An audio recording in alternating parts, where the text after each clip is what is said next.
umat Islam sejak dari zaman Nabi hingga ke hari ini sering berperang. Tidakkah ada jalan untuk mengelakkan hal serupa ini berlaku? Sering berperang.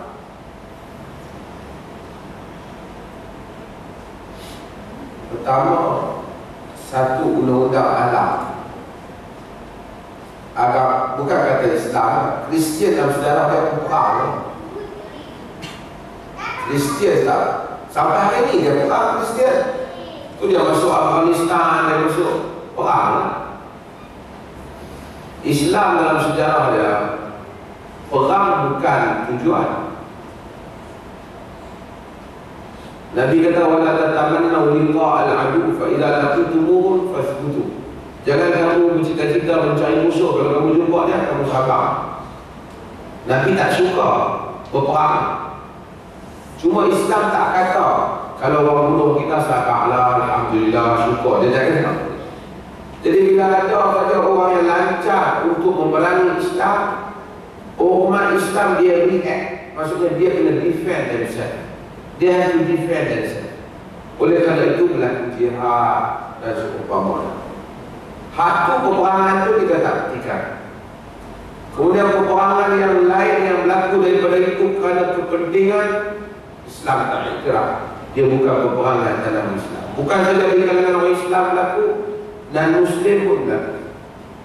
Dalam sejarah Kristian lebih banyak pembunuhan. Pasal apa nampak sangat Islam saja yang nampak dua Islam dan Kristian? Sebab apa? Majoriti ulama ni ramai. Penduduk dunia ni yang paling banyak sekali Kristian. Yang kedua Islam. Ada tak jalan perdamaian? Memang Islam tak bagi berperang pun. Tapi kita cuba tanya, di mana orang Islam berperang ni? Di mana? Ada orang Islam berperang? Saya bukan kata bela, tapi kita tengok di negara minoriti, bukan dia perang, orang serangnya. Dia tak ada pilihan. Macam di Burma, dia pun tak perang, tapi orang serang dia orang. Macam di Iraq, orang serang mereka. Di Afghanistan, orang serang mereka. Di mana yang mereka perang sendiri? Satu negeri yang setiap hari kena berperang. Pakistan. Saya pun tak tahu siapa Pakistan ni suka bom Muslim. Yang tu dia punya kelemahan lah. Tapi yang negara lain macam Malaysia tak apa, Indonesia tak apa. Kalau kita tengok golongan minoriti non-Muslim boleh hidup dengan aman di setiap negara Islam. Di Malaysia mereka minoriti, mereka kaya.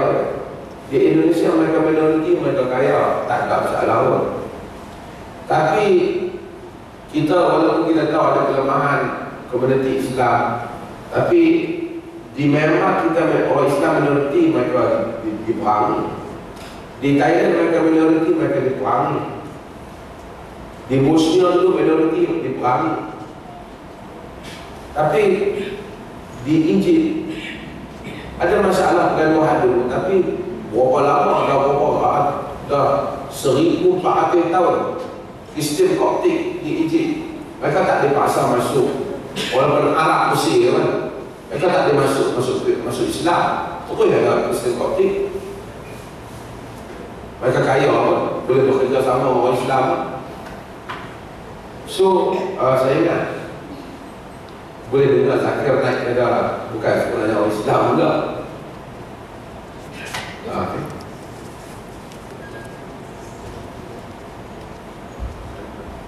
Saya bukan lahan. Itu senang duduk bawah.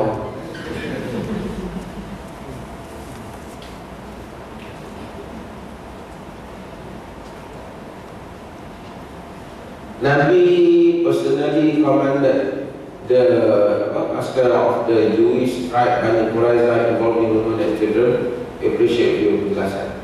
Sebenarnya Nabi bukan pertama Bani Quraiza, mereka asalnya berada di bawah, mereka berada di dalam perjanjian dengan kerajaan Nabi. Kalau kita tengok dalam perjanjian Saqifah, di dalam perjanjian Mitsaq Madinah itu, Yahudi itu satu kaum dan umat, dan orang Islam satu umat. Orang Islam protek Yahudi sebagai rakyat. Dan kita tahu nanti sehingga dia nak meninggal pun masih ada baju besi yang digadai di rumah Yahudi. Isteri Nabi Safiyah binti Huyai ialah seorang Yahudi. Isteri Nabi, bukan masalah dengan Yahudi, tapi Yahudi dia telah memungkiri perjanjian. Mereka telah invite orang luar untuk serang Madinah. Lalu berlakulah peperangan antara Bani Quraidah dengan tentera. Sebab kesalahan dia bukan dia tak taat, kesalahan dia teruk. Dia panggil orang luar treason. Kalau kita baca dalam semua record, treason pada zaman itu memang lagi teruk kena. Pada mana-mana negara dia bukan Islam. Sebelum Islam, treason dia dahsyat hukuman dia. Jadi apa Nabi buat pada Bani Quraidah? Nabi tawan Bani Quraidah dan halau mereka keluar daripada Madinah kerana mereka yang mungkirkan perjanjian. Cuma dalam sistem dahulu, setiap yang ditawan bukan saja bukan Islam pula kan. Yahudi kalau perang pun, bila dia dapat orang Islam, perempuan semua memang jadi tawanan.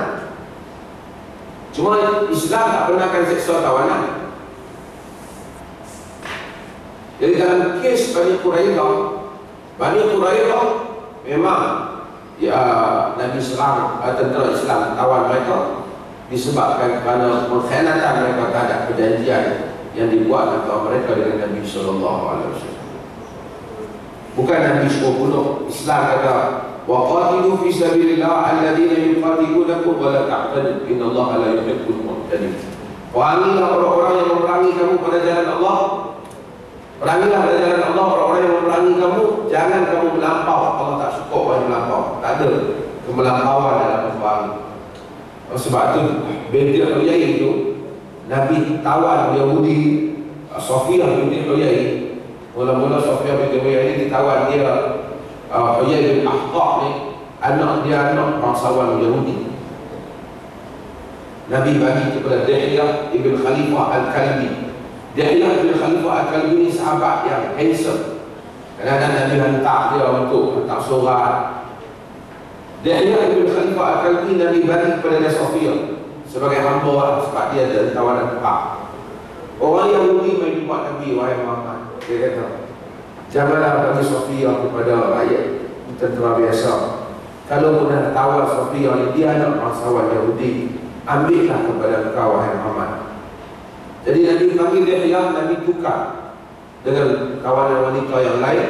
Nabi ambil Safiyah, Nabi bebaskan dia, dan kemudian Nabi ambil dia sebagai isteri. Dia disolek oleh Ummu Salamah dan Nabi gauli dia di atas nama isteri.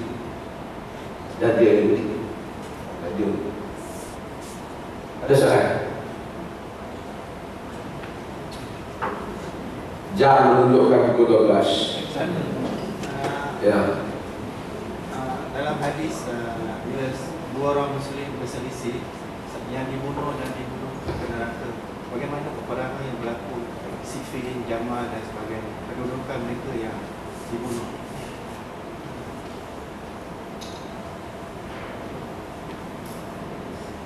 Nabi, ini hadis yang digunakan juga oleh Abu Bakrah. Dia kata bahawasanya kenapa dia tak join tentera mana-mana Nufai bin Harith. Dia kata al-qatil wal-maqtul kilahuma fitnah. Yang membunuh dan yang kena bunuh kesemuanya masuk neraka. Tapi hadis ni kata para ulama hadis masuk Imam Nawawi tak kena mengenal dengan sahabat. Sebab hadis ni sebut sahabat tanya, hada qatil fama balul maqtul. Yang ni yang membunuh, kenapa yang kena bunuh pun masuk neraka? Nabi kata wa kana harisan ala qatli akhihi, kerana dia tu pun bercadang nak bunuh saudara dia. Maksud dia pun kerana apa dia mati, tapi kalau dia tak mati dia bunuh saudara dia. Jadi siapa yang membunuh dan kena bunuh, dua-dua masuk neraka. Pasal dua-dua ini membunuh saudara muslim. Tetapi kalau kita tengoklah peristiwa peperangan Jamal yang saya cerita tadi dan peperangan Siffin, bukan mereka nak bunuh saudara Muslim. Mereka telah keliru dalam isu ni. Macam Aisyah dia tak bunuh. Dia diserang di waktu malam sehingga dia menyangka Ali serang dan juga sebaliknya. Macam perang Siffin, Muawiyah tak mudah. Ali serang di atas kapasiti sebagai pemerintah. So hadis ni tak kena mengenal mereka. Sebab tu mereka bersedih bila tengok orang Islam mati. Bukan mereka seronok tengok orang Islam. Ada soalan?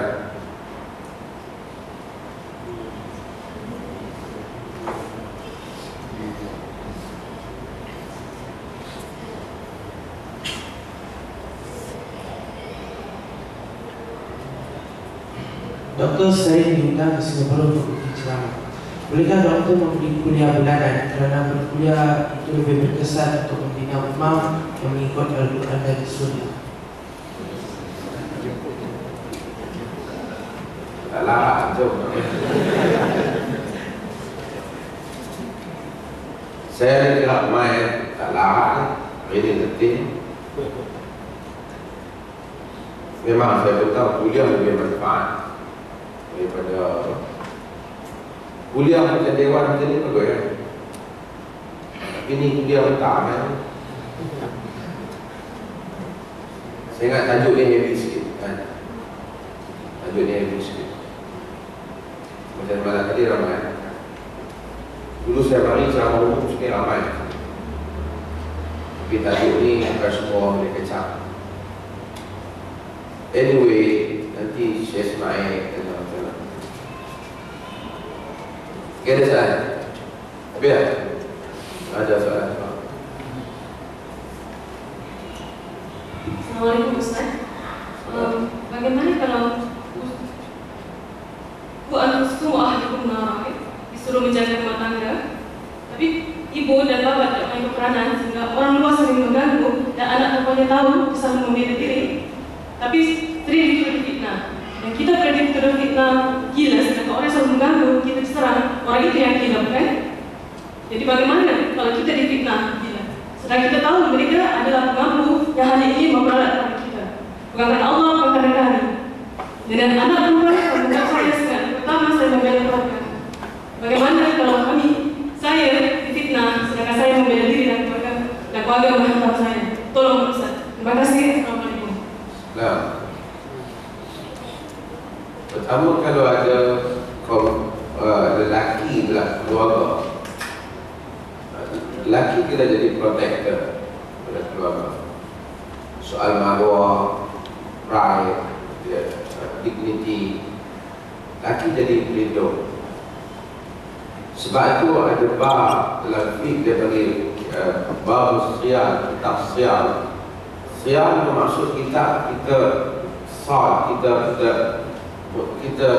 bertindak mempertahankan diri. Asal kita tak boleh bunuh orang Muslim. Tapi kalau ada orang Muslim datang tampil nak bunuh kita, boleh tak kita bertahan diri kita? Salah satu, kalau kita tak bunuh dia balik, dia bunuh kita. Boleh tak kita bertahan diri? Dia ada dua. Sama ada kita mengambil tindakan dengan sabar, dia bunuh kita, pun tak apa. Ataupun dengan tindakan kita tahan diri, kita bunuh dia, pun tak. Tapi kalau dengan Muslim, kita kena tahan diri kita.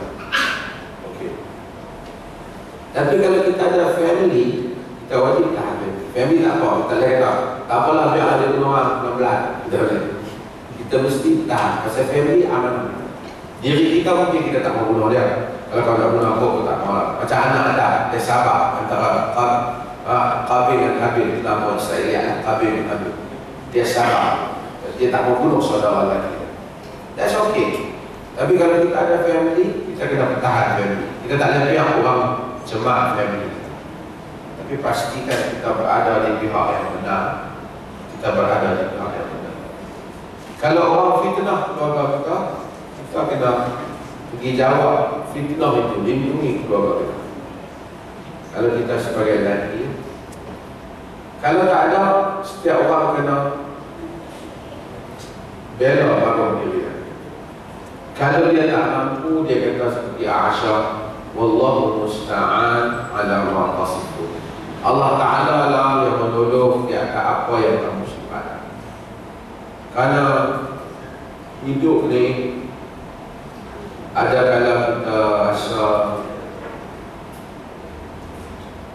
kalau kita tak menang hari ini macam kita kalah selama-lamanya. Tapi bukan. Hidup ni ada masa, ada ruang.